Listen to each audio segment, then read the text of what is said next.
শেরপুরে গতকাল বাংলাদেশ ইসলামী ছাত্র শিবির শেরপুর কলেজ শাখার উদ্যোগে এইচএসসি পর্যায়ের ছাত্রছাত্রীদের নিয়ে ইউথ সামিট ২০২৬ বর্ণাঢ্য আয়োজনে অনুষ্ঠিত হয়েছে।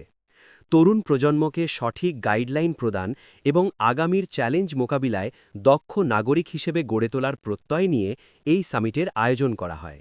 সামিটে প্রধান অতিথি হিসেবে উপস্থিত ছিলেন বাংলাদেশ ইসলামী ছাত্র শিবিরের নবনির্বাচিত কেন্দ্রীয় সভাপতি নুরুল ইসলাম সাদ্দাম। তিনি তার বক্তব্যে বলেন, ছাত্র সমাজই একটি দেশের মূল চালিকা শক্তি। বিশেষ করে উচ্চ মাধ্যমিক পর্যায়ের ছাত্ররা জীবনের এক সন্ধিক্ষণে থাকে।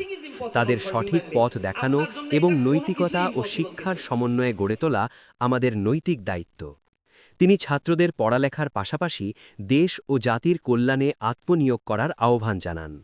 সামিটে বিশেষ অতিথি হিসেবে উপস্থিত ছিলেন রাজশাহী বিশ্ববিদ্যালয়ে কেন্দ্রীয় ছাত্র সংসদের নবনির্বাচিত ভিপি মোস্তাকুর রহমান জাহিদ।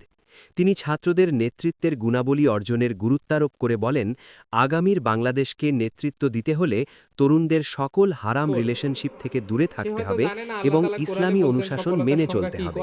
তরুণদের সাহসী ও মেধাবী হতে হবে। তার অন্যতম বিশেষ অতিথি হিসেবে উপস্থিত ছিলেন শেরপুর সদর ১ আসনের জামায়াত মনোনীত এমপি প্রার্থী হাফেজ রাশেদুল ইসলাম। তিনি ছাত্রদের চারিত্রিক পবিত্রতা রক্ষা এবং আধুনিক ও ইসলামী শিক্ষার গুরুত্ব নিয়ে আলোচনা করেন। আয়োজকরা জানান, মূলত এইচএসসি পরীক্ষার্থী ও অধ্যয়নরত ছাত্রদের আগামী দিনের উচ্চ শিক্ষা এবং কেরিয়ার গঠনে সঠিক দিকনির্দেশনা দেওয়ার লক্ষ্যেই এই ইউথ সামিট ২০২৬ আয়োজন করা হয়েছে। উক্ত সামিটে সভাপতিত্ব করেন জেলা সভাপতি আশরাফুজ্জামান মাসুম এবং সঞ্চালনা করেন জেলা সেক্রেটারি মাশারুল ইসলাম মিল্লাত। অনুষ্ঠানে বিভিন্ন সেশনের মাধ্যমে ছাত্রদের কেরিয়ার কাউন্সেলিং ও কেরিয়ার গাইডলাইন প্রদান করা হয়।